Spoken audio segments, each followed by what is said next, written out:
I love walking in the dark just before dawn on Bayshore. When it's so quiet, I can hear the water lapping against the seawall. It's meditative for me. It lets me think. Oh, a light rain is falling. I can feel it on my hair. It's so calming.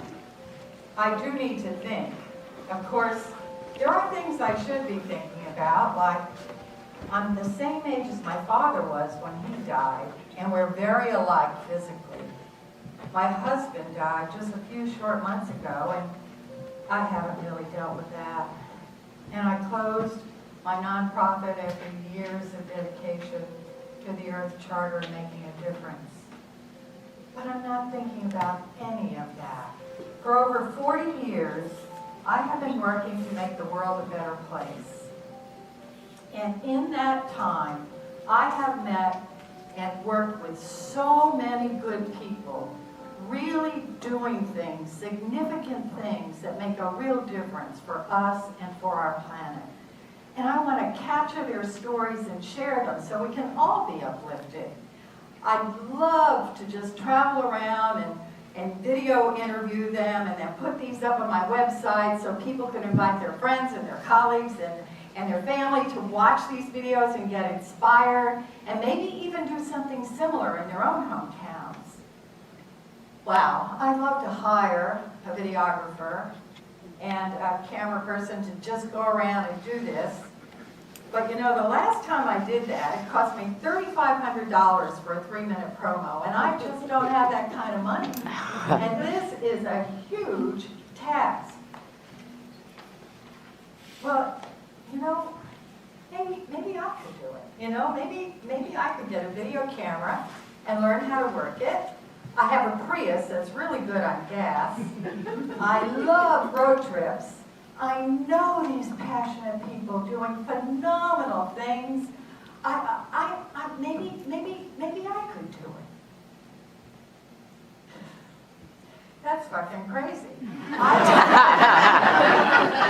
don't know anything about video cameras or technology and driving myself all by myself all around the country alone.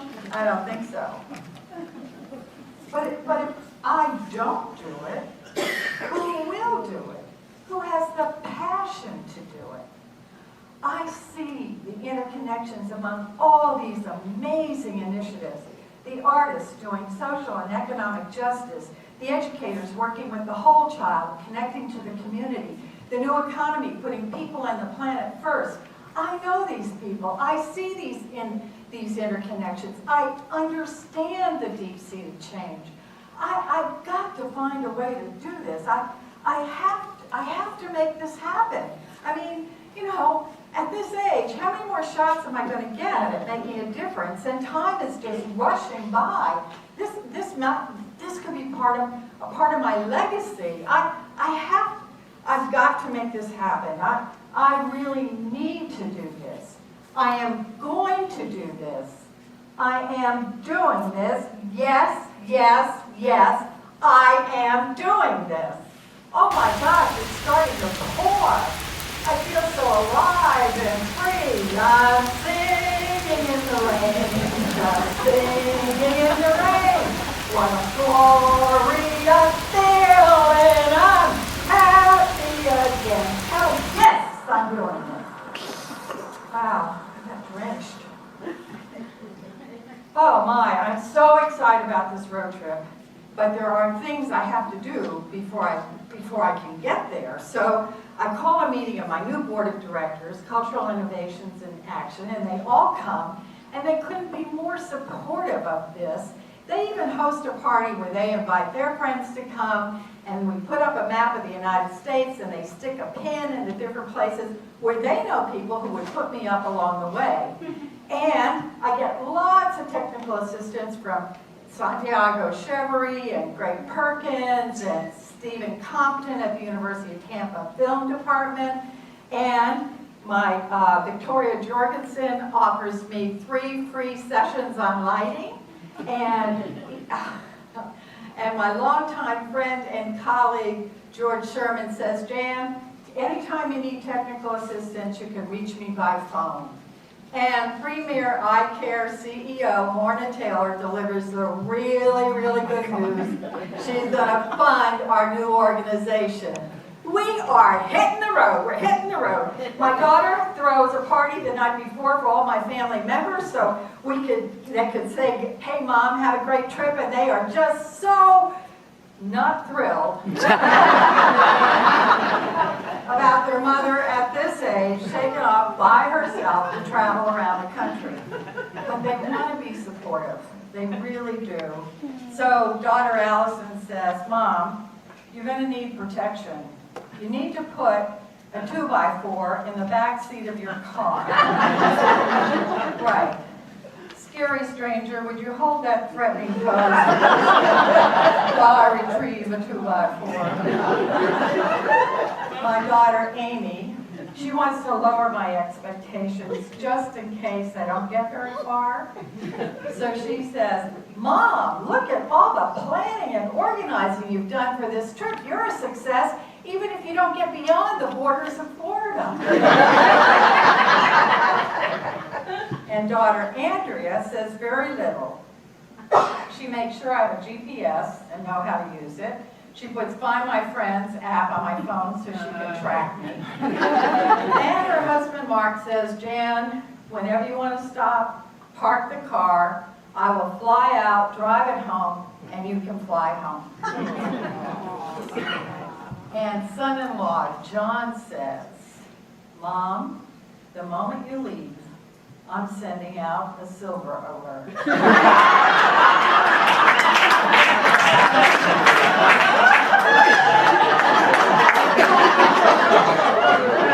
But let's be real.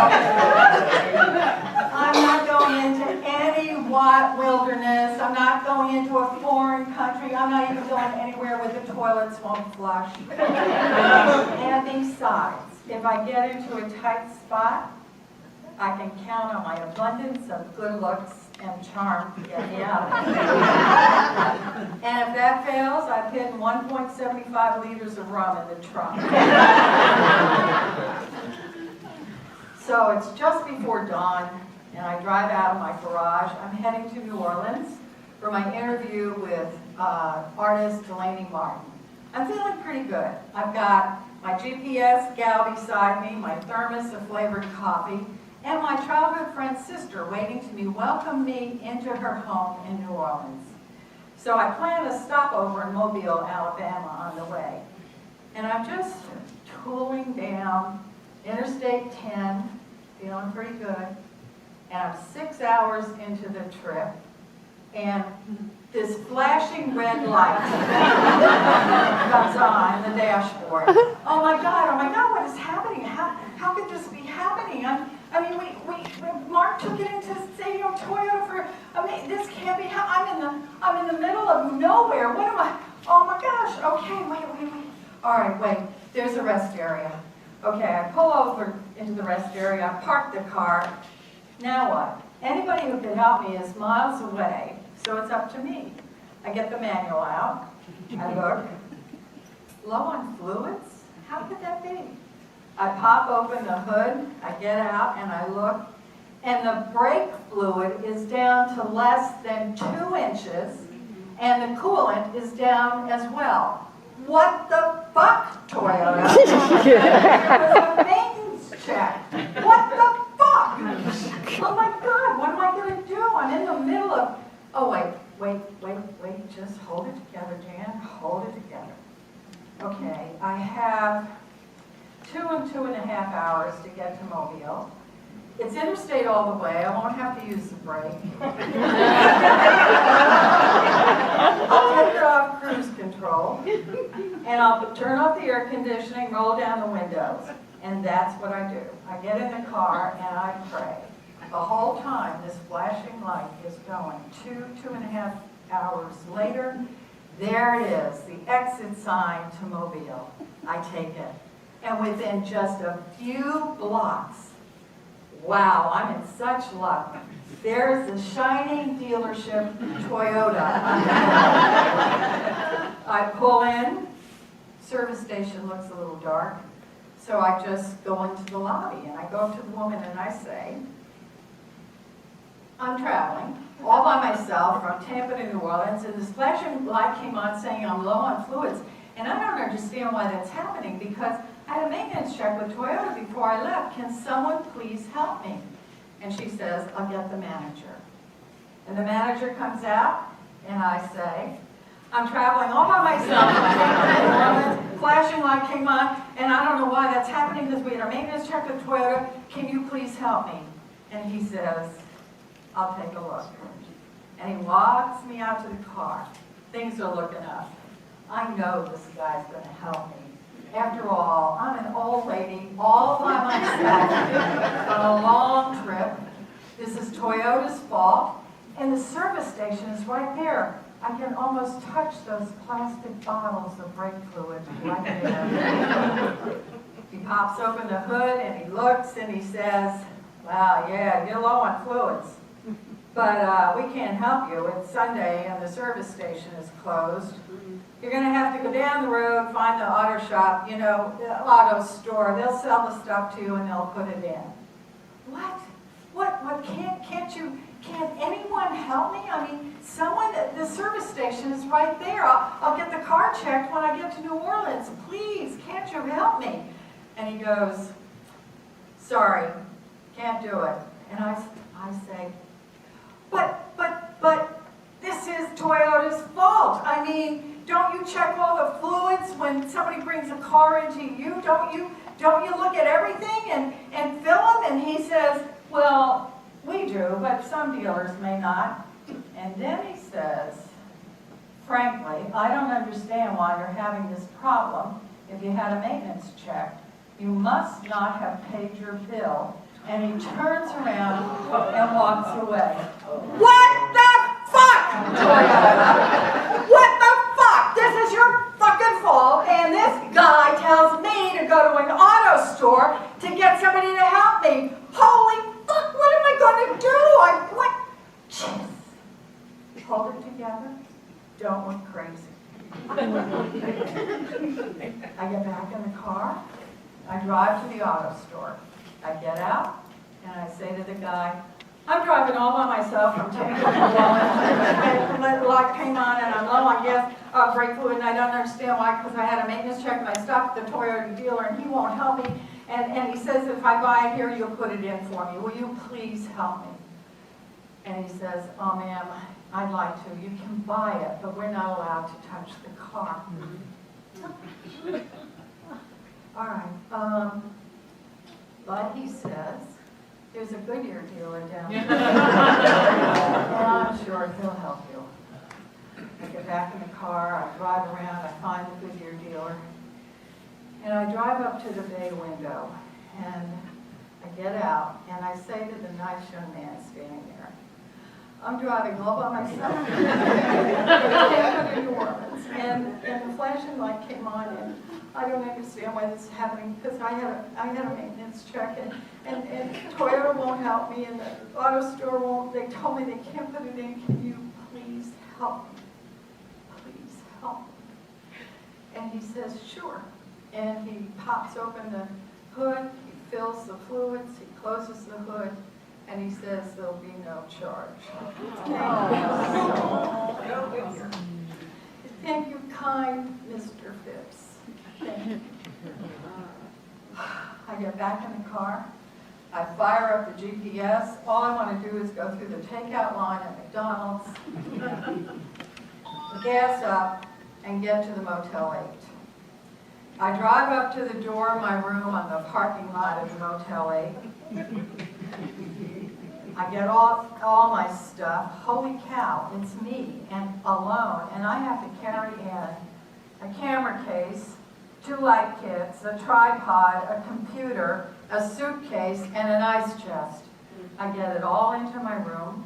I get my shower, I get ready for bed, and I sit down at the computer. And I can't get Google to go away. I mean, it's taken over my whole screen. It's just totally, I can't find anywhere to reduce it. I'm totally baffled by this. This has never happened before. I don't understand this. I'm exhausted. I close my computer, I go to bed, I pull the covers up over my head, and I drift off to sleep.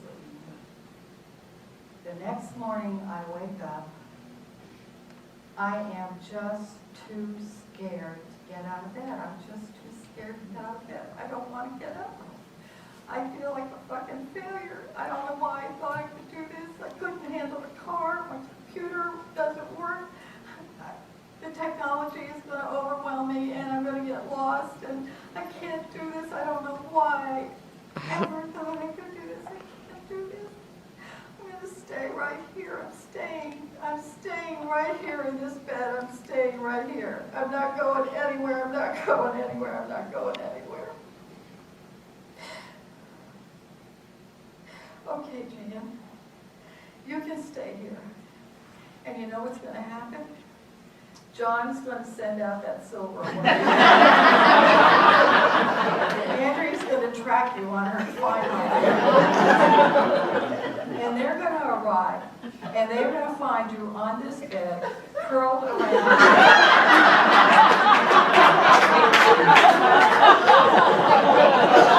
Get up. The party is over. Get up. I get up. I get dressed. I tuck my computer under my arm and I go to the lobby for breakfast. I want to fortify myself before I get some help with this. I talk to a nice young Middle Eastern couple from the Middle East who are traveling around, and then I go up to the desk and I open my computer and I say, I can't get Google to go away. Can you help me? And the guy really does want to help. He looks at my computer and then he says, ma'am, I can't figure it out either. And then I hear this voice from over here. It's a nice young man from breakfast, and he says, maybe I can help. And he comes over and he taps something, and everything goes back down. Wow, thank you, kind stranger, thank you. I hold up my computer, I head back to my room. I'm feeling a bit more rational. I think I maybe can do this. But just to be sure, I get online and I order a case of brake fluid to be delivered to me in Denver. Okay. In New Orleans, at the home of my childhood friend, Busy. My childhood friend's sister, named Busy.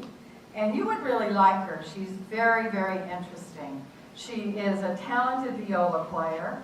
She catches tree bark eating squirrels. She caught 55 of them last year, and she relocates them. And she catches bees and allows her stinger to sting her in the joints where she alleviates her pain.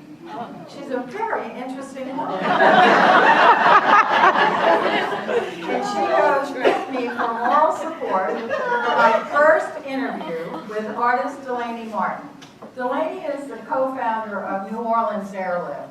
She was very disappointed and saddened by the exodus from New Orleans of musicians and artists after Katrina hit.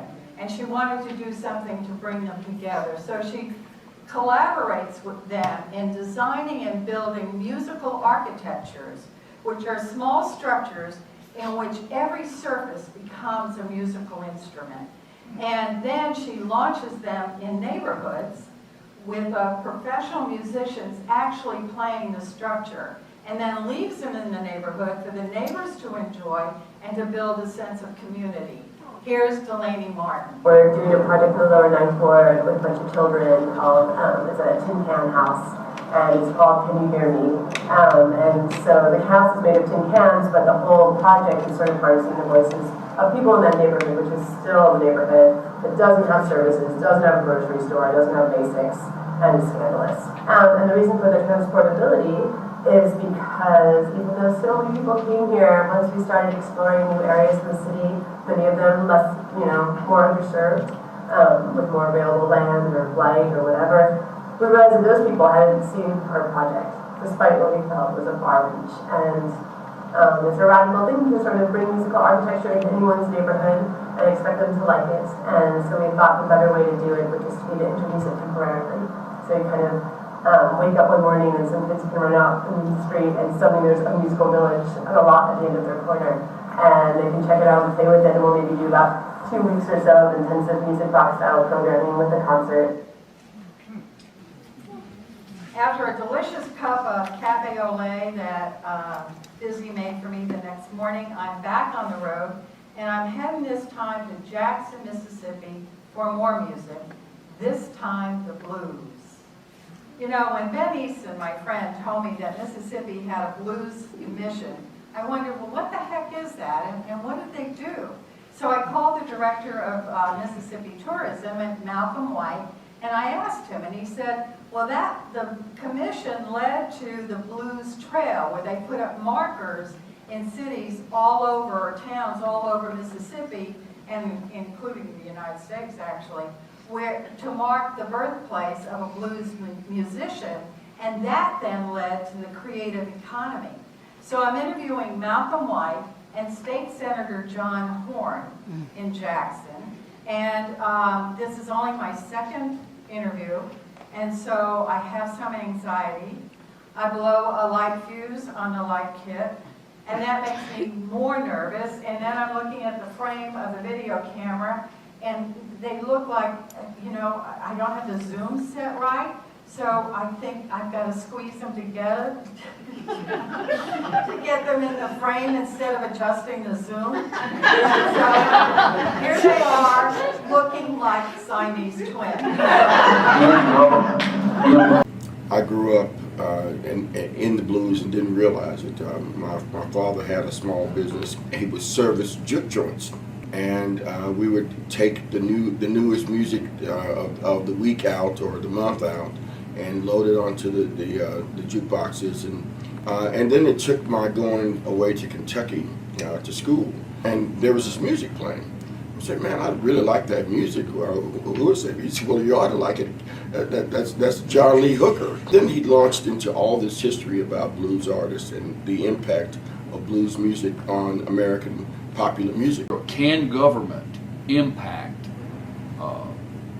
a sector of its economy that is so unusual and unique as the creative sector? We've begun to talk about it as a strategy, an economic development strategy, not just in tourism, but again, you take the Viking Range Corporation, which basically was a stove manufacturing, but the long tail of Viking was that they reinvigorated, they redeveloped Greenwood through their successes by investing in cooking schools and spas and hotels and restaurants and live music venues. We've seen the Blues Trail become an important part of the sort of creative assets of communities, where people see them as an attractor, both for visitors, for building civic pride, and also just for sort of rounding out the quality of life in a community. And the creative economy continues to grow in Mississippi. I head to Hal & Mal's Blues Bar, for 2 more interviews, and then I follow the siren call of a rum and coke for only $4, so I have 2 rum and coke. I love to just sip the rum and coke, listen to the blues, meander the blues trail, but I gotta get back on the road. So I'm on I-20 West heading to Denver. I'm 2 hours into my trip, and the flashing tire gauge light. I'm like, God, what is happening? Come on, Toyota, why is this happening? So I'm again in the middle of nowhere, but I see an exit and I take it, and there's nothing around except a no-name convenience store, a couple of dusty pumps, and an air machine. So I drive up to the air machine, and here's where you would all solve the problem. But I let out more air than I thought. So I look around to see if there's anybody who can help me, and it's totally empty. And finally, an Orkin truck comes in, and the driver goes into the store, and he comes out, and I walk up to him, and I say, I'm driving by myself all the way from Jackson to Denver, and the tire gauge light came on, and I don't know how to fill my tires. Can you please help me? This is as embarrassing as it is nerve-wracking. And the kind man says, certainly, comes over, he checks my tires, he fills my tires. Thank you, kind stranger. Thank you, kind stranger. I am back on the road, and I'm heading for Denver. The hub, and Denver is the hub of Indian country. There are over 200 tribal nations there, very, very involved in the economic and social life. And along the way, especially when I kept past Wichita Falls, Texas, and that long Texas road is right ahead of me, and the cloudless blue sky is enveloping me, my thoughts go back to my husband, Brower. We had been married for 15 years before he died of Alzheimer's. And we met when I was teaching 101 fun and exciting things for Bay Winds. And he came to my class because he wanted to know more about what was going on in Tampa. He was new. And I was teaching a class to get my word out there about my private practice in psychotherapy. And I was as attracted to his social conscience as I was to his brilliance. And he absolutely adored me. So we were married on the spring equinox at dawn atop the Indian ceremonial mound in Philippi Park, where 60 family and friends heard us exchange our vows to love, laugh, play, and co-create together a more loving, sustainable, and peaceful world. We traveled abroad. We shared adventures. I let him talk me into flying an office chair attached to a wind machine.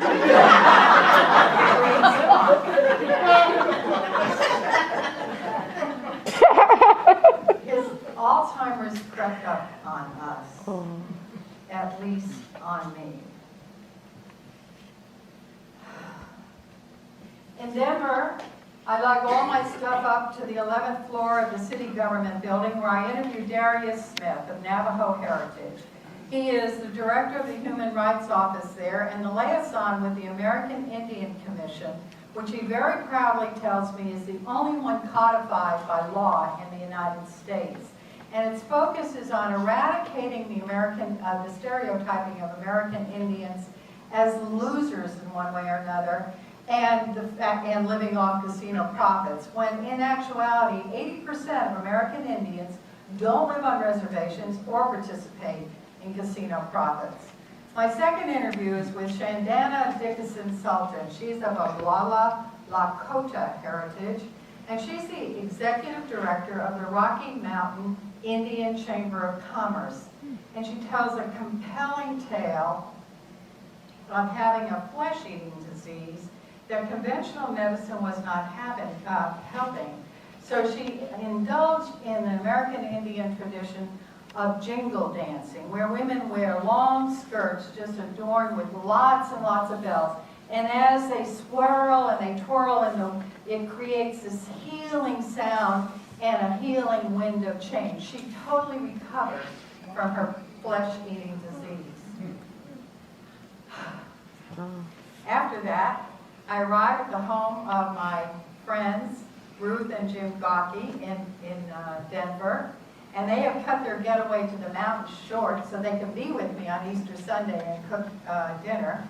But before we sit down, Jim is a man with a mission, and he drives all over Denver on Easter Sunday looking for a light fuse for my kid. And he comes back hours later triumphant with the light fuse. And then we have a delicious dinner. And then, because the brake fluid had arrived, we do an artful arrangement with the Easter bunny. And Jim makes me a promise to take my car in first thing in the morning to have the tires checked, which I do. And I'm sitting in the waiting room, and the guy wheels out my front tire. And the tread is almost down to nothing. And he tells me all my tires are in this shape. What the fuck, Toyota? Don't you check the tires on a maintenance check?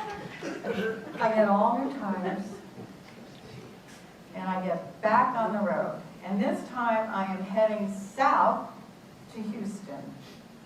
And again, along that long, empty road in Texas. The memories of my last few months with Brower come pouring in. It was a horrifying roller coaster ride, not knowing what to expect, not knowing why it was happening. Was it to teach me compassion and patience? Was it to teach him how to receive help, something foreign to him all his life? Was it the luck of the draw? My anxiety would transform into anger when I had difficulty controlling him, or when his childlike dependence on me made him threaten violence to the home health care aides who would come to take care of him when I go to teach my class at the University of Tampa. There were moments of smiles and expressions of love when he'd gently take my hand, face into his hand. I wished for him a peaceful transition. I was so scared for him. I did not want him to have the nightmarish existence of living somewhere other than at home, but it became impossible for me to control. I couldn't control him. I was forever analyzing what to do, when to do it, how to do it, should I do it? I can't do it. He still knows me. He'll be so lonely and scared. I can't do it. I have to do it. I have to do it. I can't work. The home health care agencies have quit. I have to do it. Oh my God, no, drugs are given to calm him. They don't work. Up the dosage. Is this fair? He can't even make his own choices. Is this fair? Am I being selfish and wanting to work instead of taking care of him at home? He's a sweet child one moment, a scared child another moment, an angry man another moment, kind Brower another moment, zombie another moment. Oh my God, he's scared. Even when he's out with me, he wants to go home. I can't keep him at home. I can't keep him at home. He keeps fleeing. I can't keep him at home. I can't keep him at home. I can't keep him at home. Oh my God, when are we ever going to allow ourselves to die with dignity in this country? When? Oh my God. Brower died 4.5 months after entering the care facility. A few short months before my rain-soaked walk on Bayshore.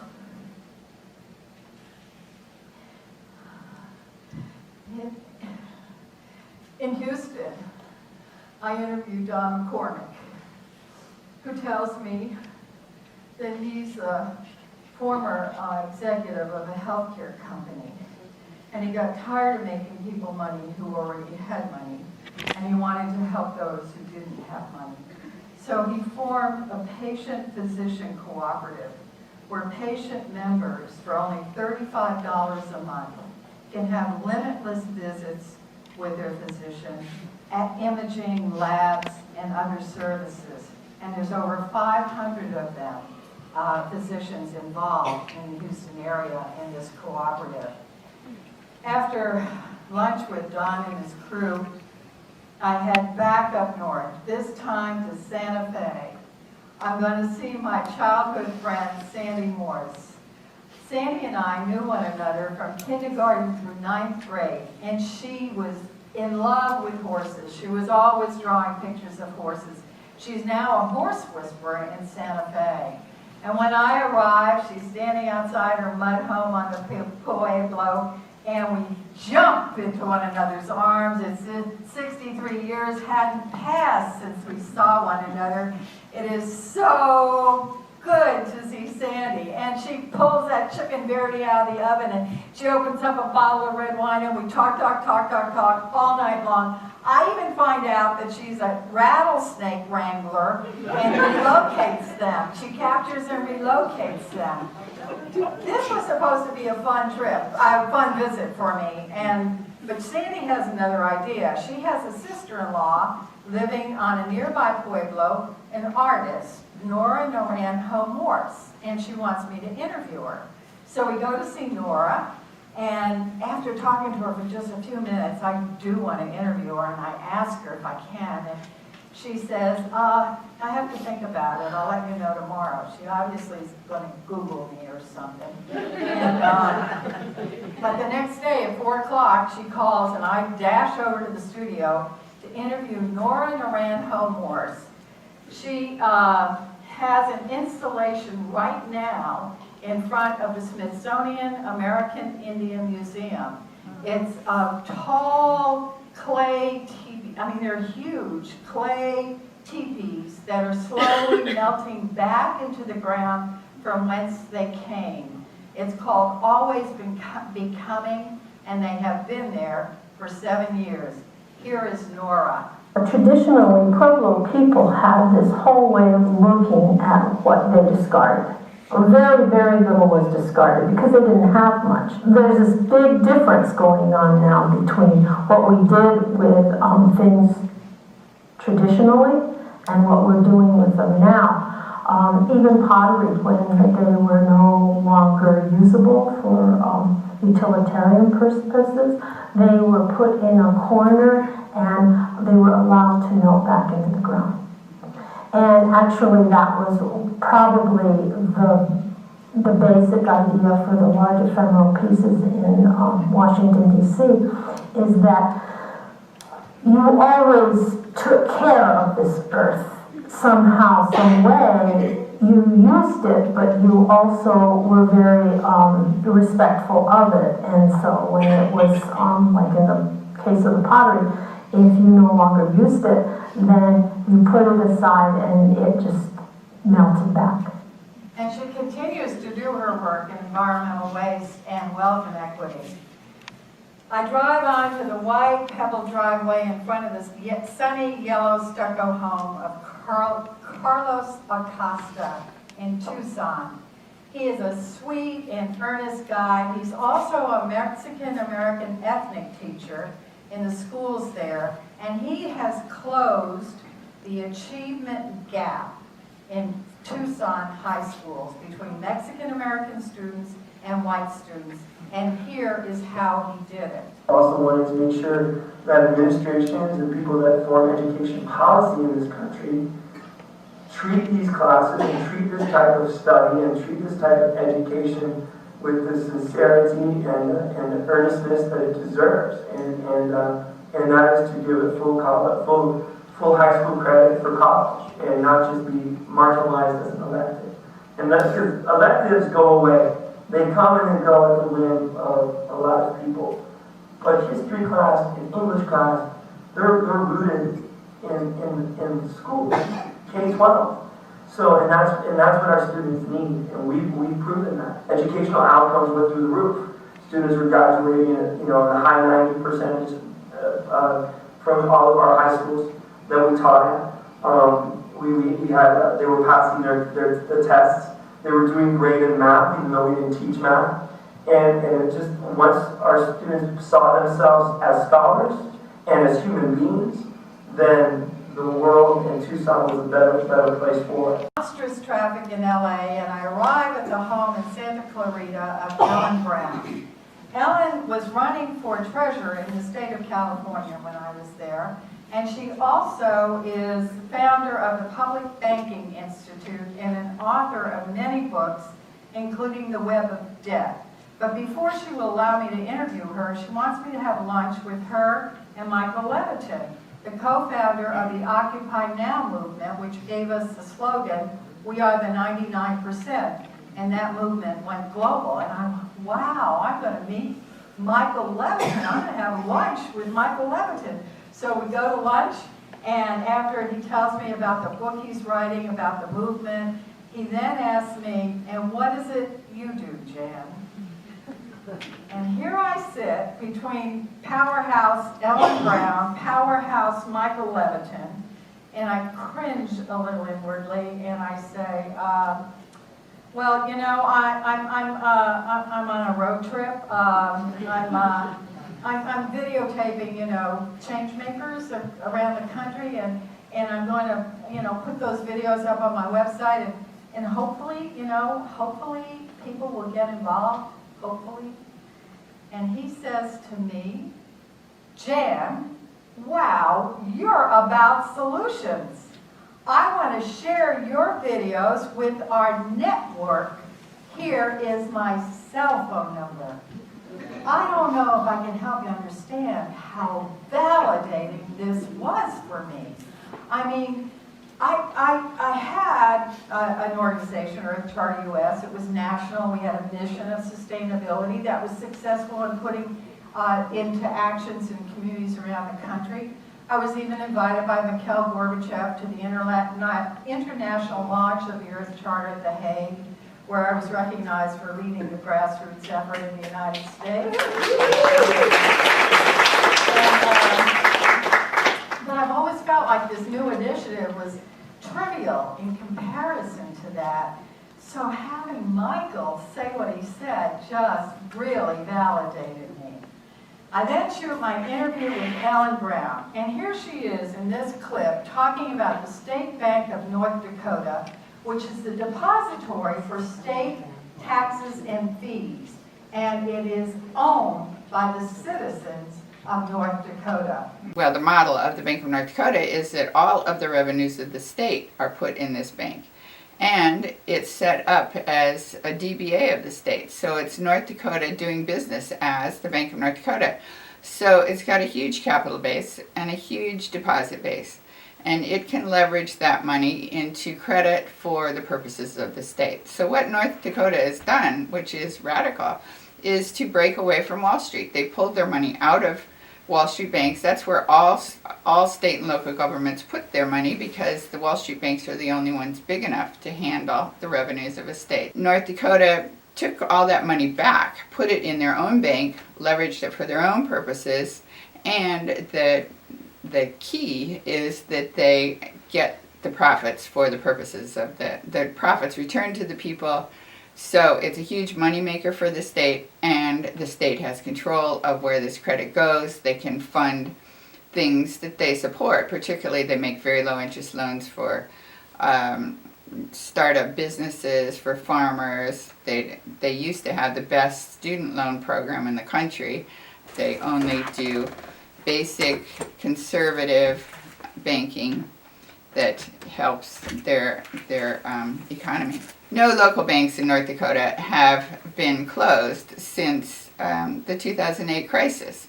In North Dakota, the Bank of North Dakota partners with the local banks and helps them with their capital requirements.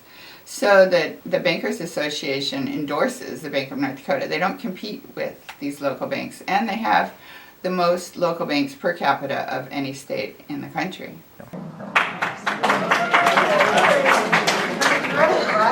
And the State Bank of North Dakota currently has $7 billion in assets.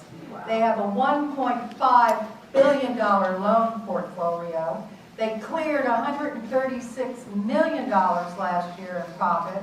And over the decades, they've been putting $30 to $50 million a year into the state budget. And this public banking movement is catching on. The governor of New Jersey was the impetus behind 2 senators putting forward a bill there to launch a state bank of New Jersey. There's a Republican a representative in Michigan doing the same thing there. And it's even municipals are starting, cities are starting municipal banks, including San Francisco, which is my next stop. I'm in San Francisco to interview Andreas Corrales. He is the executive director of a solar energy nonprofit. What they do is they solar energize community buildings. And then when the money comes back into that, they put it in a revolving fund for more projects. He is very excited about the work they're doing. Here is Andreas. I forgot to turn on the sound. This technology is just going to kill me. I head north, and I arrive.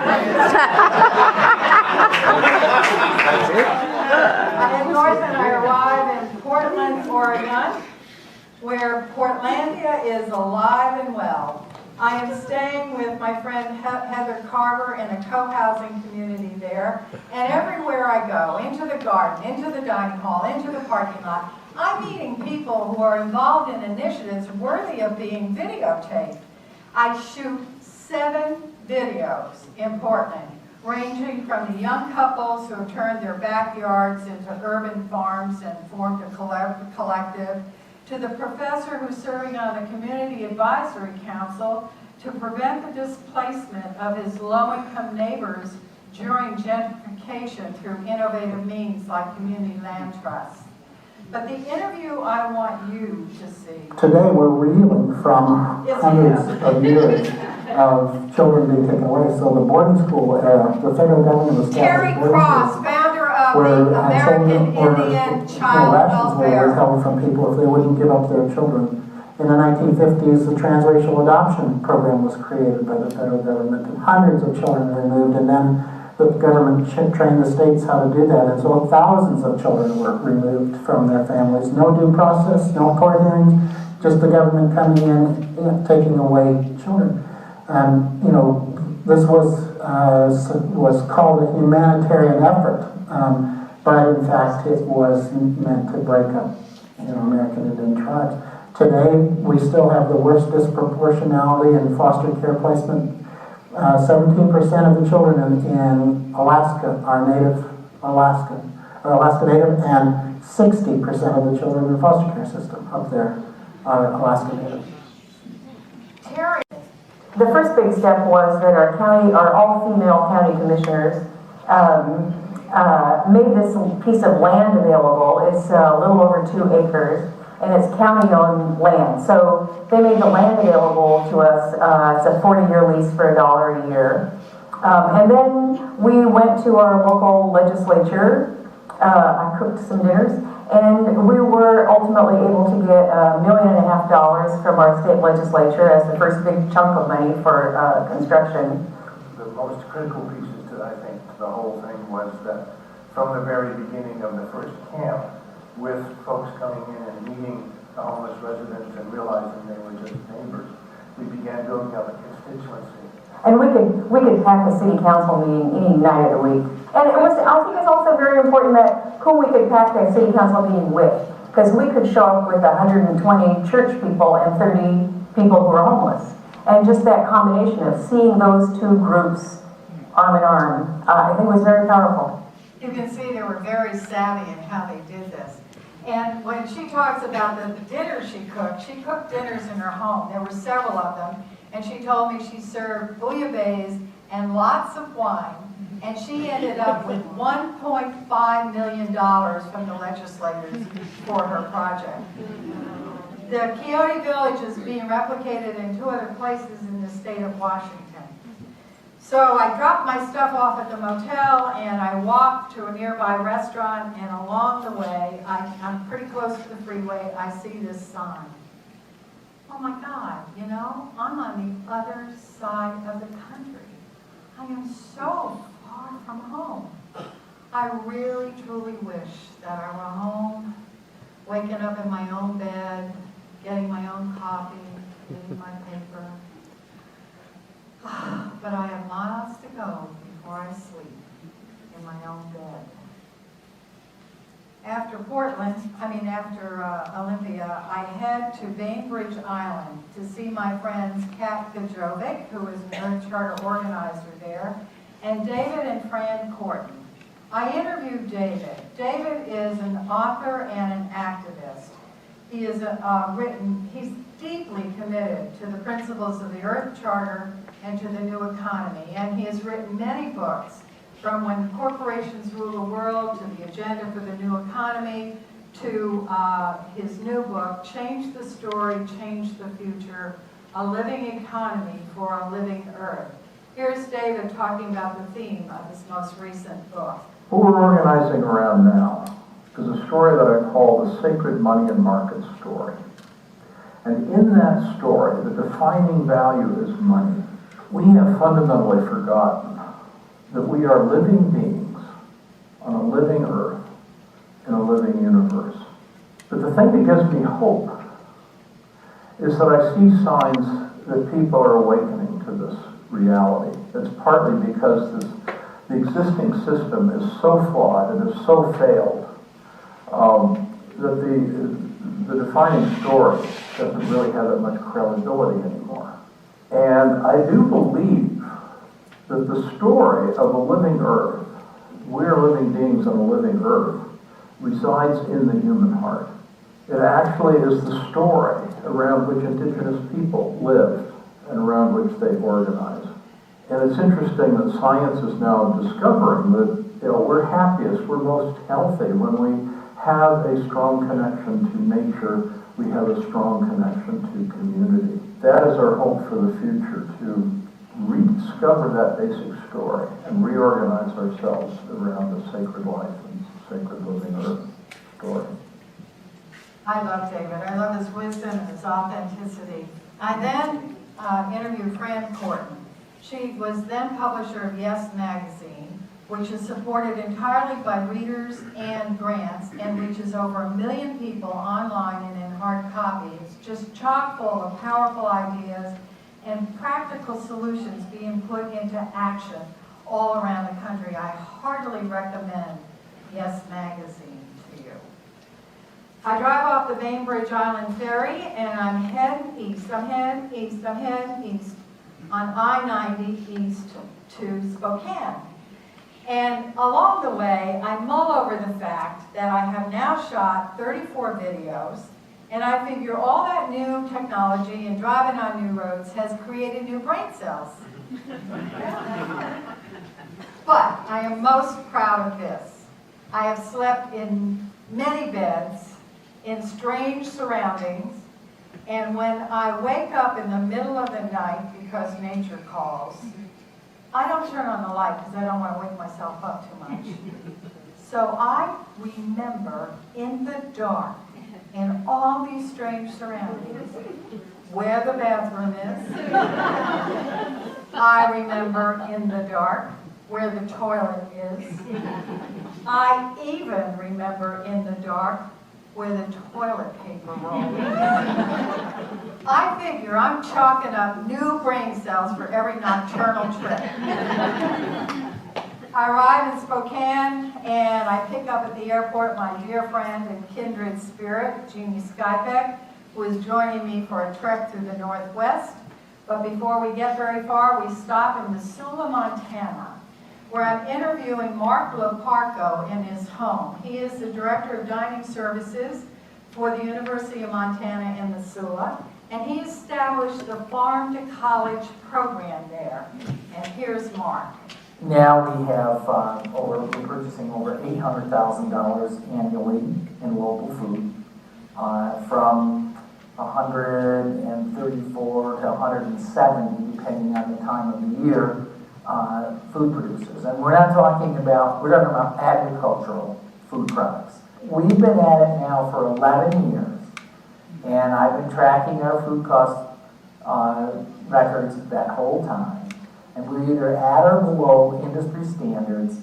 It has not cost us more to do this. And one of the really cool things about this area is was the Western Montana Food Growers Co-op. That kind of got started because of the volume that we were buying. And they also then began selling to the local restaurants, and now they have a very viable business enterprise that helps the farmers, and there's that good connection between the restaurateurs and the farmers. You know, here we have a program that stays within budget, that gives nutritious food to the students, that helps the growers and grazers across the state because the university is such a huge purchaser of goods. Why are we doing this in our local colleges and university, folks? Okay, let's do it.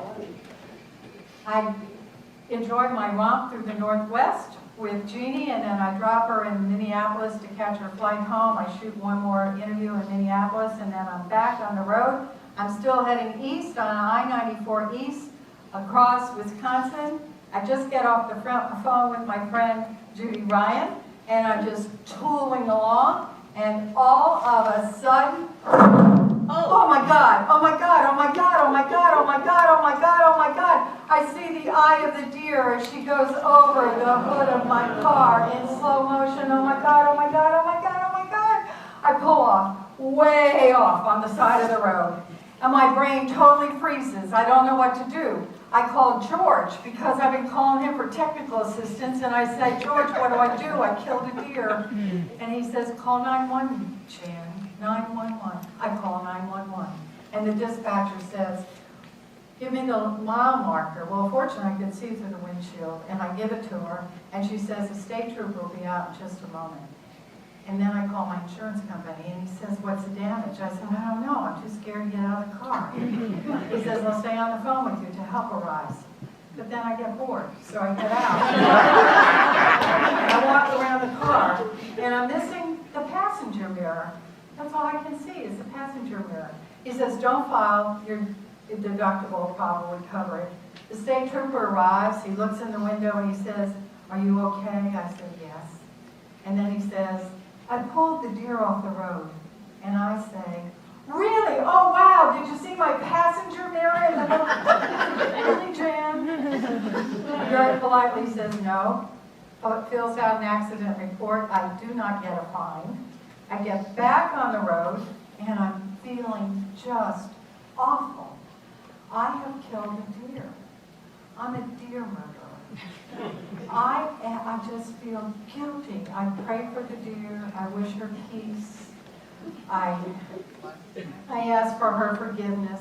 And I finally arrived in Chicago to see my friend Linda Osborne. And she hears this story, and she's very worried about me because I'm so guilt-stricken.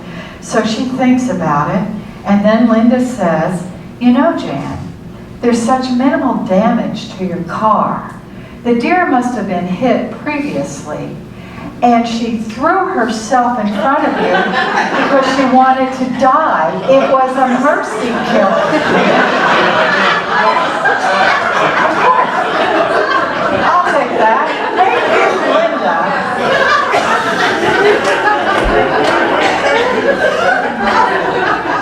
I enjoy my visit with Linda. I get the car repaired and get back on the road. Eventually, I arrive in Cleveland at the home of Molly Cruz's friend, Maggie Hagan. And Maggie has left me a note to where I can find the key because she's downtown Cleveland hoping to get jury duty, which alone makes her unique. Never mind the fact she's a former nun, calls herself a good time Charlie, and has 9 siblings, 4 of whom in the neighborhood. After a brief breakfast with her and her 2 sisters the next morning, I drive downtown to Cleveland for my next interview with Ted Howard. He is the co-founder of Democracy Collaborative, a cutting-edge research nonprofit that is focused on the new economy. He is also the catalyst for the worker-owned evergreen cooperatives in Cleveland. Here is Ted. We're very interested in the question of how do you address the growing wealth inequality in America, which we think is really a serious problem for our democratic way of life. And we believe the answer is more people should own capital.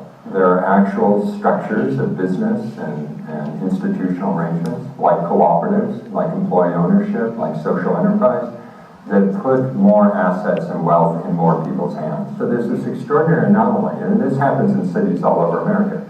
Multi-billion-dollar institutions, literally billions of dollars of goods and services being purchased by them year in, year out.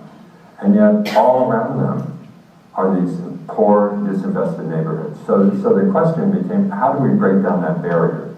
How do we do a strategy that we call economic inclusion, that if one part of the community is growing and succeeding, all of them should succeed. Everybody, including the residents, should succeed. And one answer for that was to start businesses that would employ residents of the community and have those businesses win contracts from these billion-dollar institutions so that it drives money locally rather than leaving our community. And that was the genesis of Evergreen. Evergreen worker cooperatives, there's 3 of them: a commercial laundry, a commercial alternative energy construction company, and a green grocer that produces over 3 million heads of lettuce and produce a year. They are based on the anchor model, which means they have captured the purchasing power of place-based institutions like Case Western Reserve, Cleveland Clinic, University Hospital, cultural arts institutions. And the worker owners start at a living wage. They have health benefits and retirement benefits. There's a very, very affordable home ownership program. They share in the profits. They have a voice in how the company is run. And 3% of the profits go back into the community, and 10% goes into an incubator fund to fund more worker-owned cooperatives. This model is spreading. I know that in Cleveland, the mayor and the head of the community foundation were very instrumental in getting it financially started there. The same thing is happening in Rochester, New York, and in Richmond, Virginia. I leave Cleveland. I'm heading now for Portland, Maine for my next interview. And along the way, I just, am thinking about Brower, and I asked him this question. What do you think? If we both decide to come back to this planet again, do you think we'd make it the next time? And I do something I did maybe a dozen times on the trip. I turn on the radio, and I put it on the Sinatra station on Sirius, because we used to listen to that over dinner when he was alive. We almost made the pieces fit. I hear Brower say, yeah, we almost did it this time. We'll do it the next time. I feel closer to him than I have in a very long time. This time I had the answer right here in my head. I arrive in Portland, Maine, and I interview Stephen Beckett. He is the lead programmer and a participant in the Our Exchange Portland, which is a skills exchange bank among residents. Here he is talking about the benefits he's received there. We went sailing on the J&A Reagan one summer in Penobscot Bay for a week. We've had stuff hauled to the dump. We've had stuff brought home from the store with a load of lumber, couldn't fit in the car. We've had help with landscaping around our home. I've, gotten body work, massage therapy, and health care for my wife and for myself with kind dollars. I provide health care. I'm a physical therapist and I provide physical therapy services. All of our hours are equal. We do have a Tampa Bay time bank, and there's information about that in your program. I get through the wicked tourist traffic in Salem, Massachusetts, and arrive at the home of a woman I really admire, Marjorie Kelly. She is an author and an advocate. She's the executive vice president of the Democracy Collaborative, and her most recent book is Owning Our Future, the Emerging Business Ownership Revolution. She documents businesses that are putting people and the planet first. Putting people and the planet first. Here is Marjorie. We have to reorganize ourselves around life. Community life, family life, and employees. We need to be focused on employee well-being. We need to focus on ecological well-being. So the John Lewis Partnership, it is the largest department store chain in the United Kingdom. It has multiple $1 billion in sales, and that's billion with a B. It's 100% owned by its employees. The purpose of this company is to serve employee happiness. We had to know that's just not more corporate BS, which of course there's a lot of that out there. Every year, this company shares roughly half of its profits in direct checks written out to employees, profit sharing. Last year, the company made about $600 million in profits. It wrote checks, we're talking cash checks, $300 million, $360 million actually, out to employees as bonuses. Somebody working on the floor of a department store, they also have, they have several hundred grocery stores. A clerk in a grocery store is getting a bonus check equal to 17% of their pay. This was, it was maybe $4,000 last year or something like that. That's real money for somebody who's sitting and punching a cash register all day long. They also have pensions. So they don't have to save for retirement because they're going to have this pension.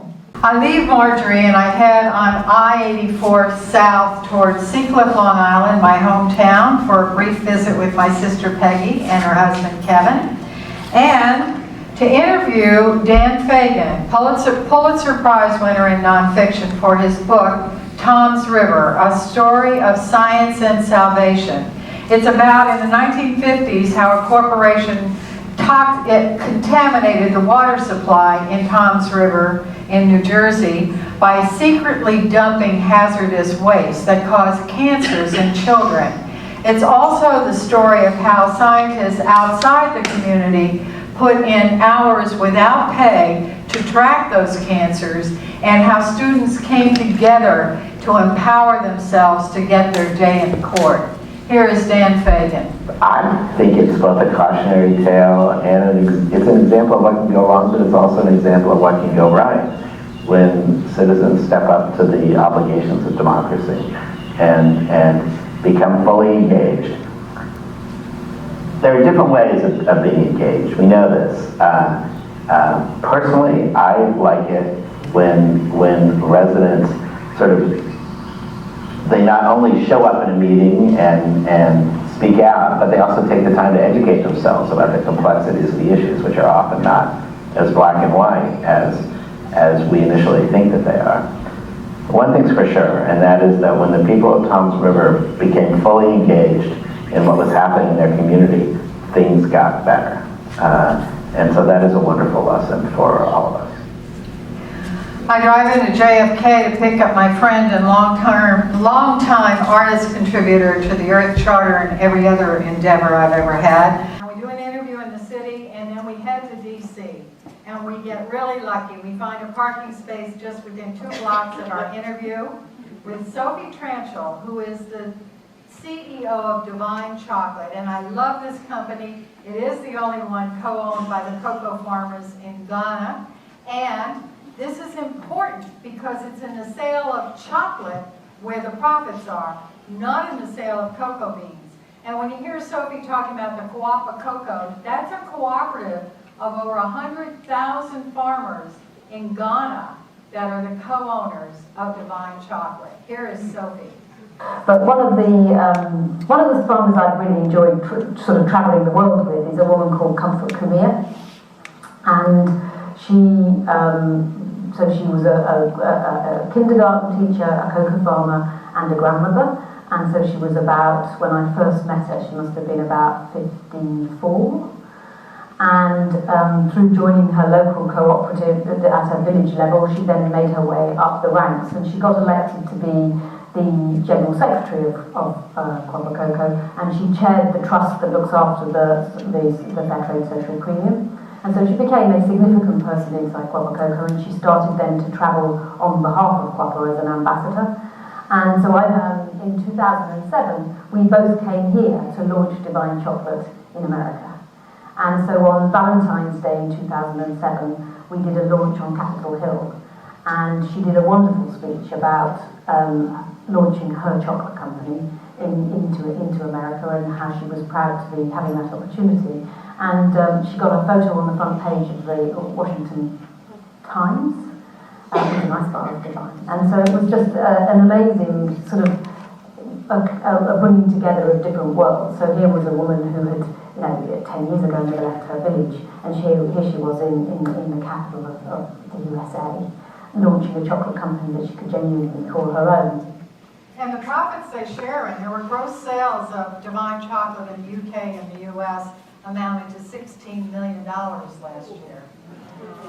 And just for your information, There have been campaigns after campaigns to get Hershey's to do something, to get their cocoa from a certified cocoa source, which guarantees that children were not exploited or abused on the cocoa farms.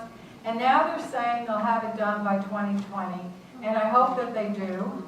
Godiva chocolate does not do it. Nestle's has made some strides. They've had a couple of problems. But we do have divine chocolate for sale in the lobby. We spend the night in D.C., Tracy and I, and we wake up, we have a 3 o'clock interview with Gar Alpowitz, a political historian and economist, and political economist and a historian. And I just want to veg, but not Tracy. She wants to see the sights, and she is not to be deterred. So, who does not like or love the Lincoln Memorial? I mean, there is his first inaugural address is on the wall, and this was when he was desperately trying to avoid the Civil War. And one line that he says in his inaugural address is, "We are friends, not enemies. All over this broad land will yet swell the chorus of the Union when again touched, as we surely will be, by the better angels of our nature." And Dr. Martin Luther King Jr. statue, the words are similar sentiment. "The arc of the moral universe is long, but it bends towards justice." Tracy and I are haunted by the Korean Memorial. These men that look so exposed and vulnerable walking through the grass. The suffering that war brings showing on their faces. Wars that come when we do not listen to the better angels of our nature. It's pouring rain when we arrive at Gar Alpowitz's house. I'm so happy Tracy's with me to lug the stuff in. I have known Gar since the early 90s when he was heading up the Center for Alternative Economies in Washington, D.C.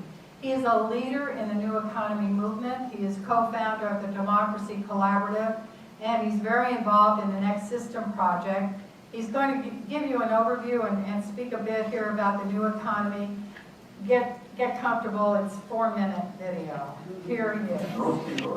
In Charleston, West Virginia. And I hadn't done my pre-planning, so no one told me I was going to be driving around the mountains to get to Charleston, Virginia. So here we are in the fog going around the side of mountains, and I'm hanging onto my wheel, hanging onto the backs of trucks, because I figured in the fog, they've been here before, they know where the road ends and the road begins. And I'm so grateful I have Tracy with me to keep me from freaking out. Freaking out? Tracy wouldn't even notice. She's got her cell phone up, taking photos and saying things like, "Jan, look at the light coming through the fog." I mean, damn artists, they're always looking for the beauty in it. We arrived at our destination in Charleston, and my friend Mel Hoover and his wife Rose Eddington, they are retired ministers for the Unitarian Universalist Church there. And I shoot an interview with them both together the next morning, because I find out when I'm there that Charleston, West Virginia went through a water crisis just similar to the one in Toms River. And there's a wonderful documentary out called What Lies Upstream that's about this and about our water supply all over the country. But then the next interview I do is with Mel by himself. Mel had just received a Distinguished Service Award for his work in anti-racism and anti-oppression by the UU Church. And he tells the story of being born prematurely in a hospital in Ohio where incubators were reserved for white babies, and there was only one black doctor on staff, and he picked Mel up and put him in an incubator and stood watch over him all night to keep him safe. And so that birth story, coupled with the story of being born into a multicultural family, led Mel into his work. And because this weekend is the birthday of Malcolm X, I chose a clip in which Mel is talking about him to celebrate him. Here's Mel. At the end, Malcolm and Malcolm X and Martin Luther King had come to see something together. Malcolm came from the hard, get trusted to, hey, we have to build a world together. And Martin had learned that love and faith wasn't enough. That the systems were in place and hearts were good, you could change them, but the systems would still go ahead and deliver the same old kind of oppressive hierarchy of oppression. So how do we begin to build love, stand on the side of love? How do we teach people who've been miseducated to find new paths and to break the patterns, both personal patterns and the cultural and structural patterns? We have to reform those institutions. So that's been my life work. Tracy takes the wheel and we are heading home, we're heading home, we're heading home. With a quick stopover in North Augusta, Georgia, quick visit with my daughter Allison and her husband Bob Kirby. And then we are home in Tampa. I dropped Tracy off at her house. I'm driving to my condo, and coming down the street at the same time is Andrea, my daughter. She must have been tracking me.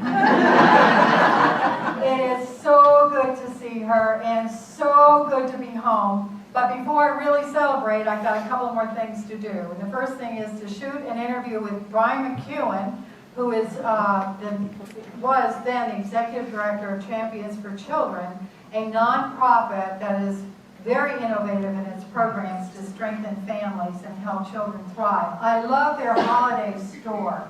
It's a warehouse where all the shelves are lined with donated new toys, and parents come that are a little down on their luck with their Dear Santa list from their children, and they select the toys that their children have on the list, volunteers wrap them, and then they're placed under the tree on Christmas morning, empowering the parents.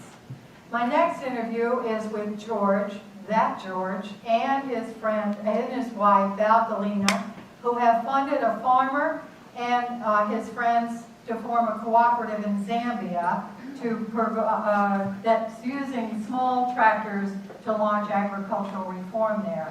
My final interview is with a friend and a colleague, a super, super bright woman, wickedly funny, and very, very creative, Nadine Smith.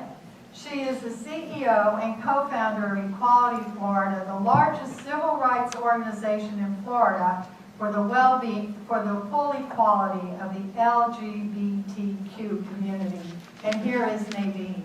When I was in elementary school, I had my first girlfriend, and we used to sit together, and when I was crazy in love, I was so in love that I would give her my chocolate pudding, which I, even to this day, give her chocolate pudding. But I remember she told our teacher that we were going to get married, and our teacher kept us in the classroom right before lunch, and in a very grave voice told us that girls had to marry boys and boys had to marry girls, which I literally took to mean had to at some point. You know, you would choose one or one would be assigned to you, but somehow this was going to have to happen. And we were devastated. I mean, we went to lunch, we sat under the tree that we always sat under, and she cried, and I was livid. I didn't know what gaydar was, but I clearly had it because I went up to this little boy who was the most effeminate little boy in our class. And I said, listen, you and I are going to get married. And then I'm going to call her Ashley. Ashley is going to come and live with us after her husband gets killed in the war. That was an early moment where I got the message loud and clear that I really shouldn't tell anybody else. And I didn't for a number of years. The kind of injury that gets done by people close to you who love you in all sorts of ways, but for them this is a blind spot. And in that blind spot they do so much harm, you know, whether it's intentionally because they know you are and they think that they can beat it out of you or church it out of you or shame it out of you or whatever it is they think they're doing it in a culture that tells them that's what love looks like. Nadine, her staff, and volunteers have put Equality Florida on the national stage of the gay rights movement with its model anti-bullying programs, its human rights initiatives, and its newest initiative is No NRA Money initiative, and they're asking people to not support politicians and candidates who are receiving the endorsement or funds from the NRA.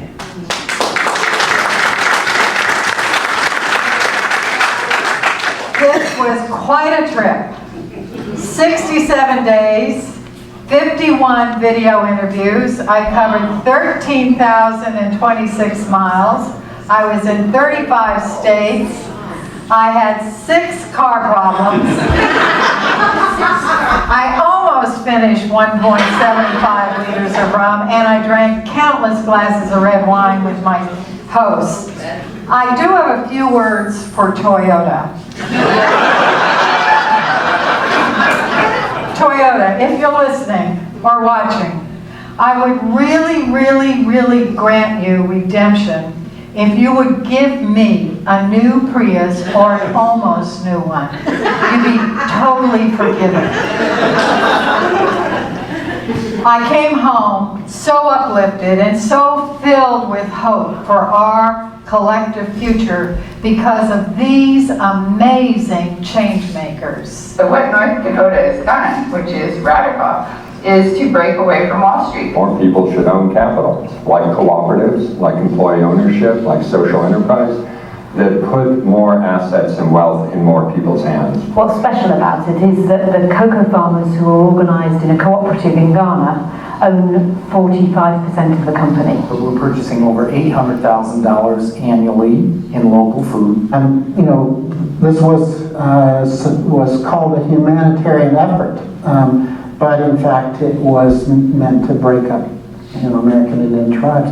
And it just, once our students saw themselves as scholars and as human beings, then the world in Tucson was a better place. Because we could show up with 120 church people and 30 people who are homeless. And just that combination of seeing those two groups arm in arm, I think was very powerful. They not only show up in a meeting and speak out, but they also take the time to educate themselves about the complexities of the issues. We have to reorganize ourselves around life. Community life, family life, and employees. We need to be focused on employee well-being. We need to focus on ecological well-being. You always took care of this earth somehow, some way. You used it, but you also were very respectful of it. But also, I want to be the adult. I think more than anything else. I want to be the adult that wasn't there for me when I was a kid. We've seen the blues trail become an important part of the sort of creative assets of the community, and also just sort of rounding out the quality of life. It's a radical thing to sort of bring musical architecture into anyone's neighborhood. Pessimism is pretty easy because we all have a vested interest in pessimism. You don't have to do anything if nothing's going to work. We're all creative. We all were born in Africa, in the same place. We're all brothers and sisters and cousins or something, and we're part of one family. We have fundamentally forgotten that we are living beings on a living earth in a living universe.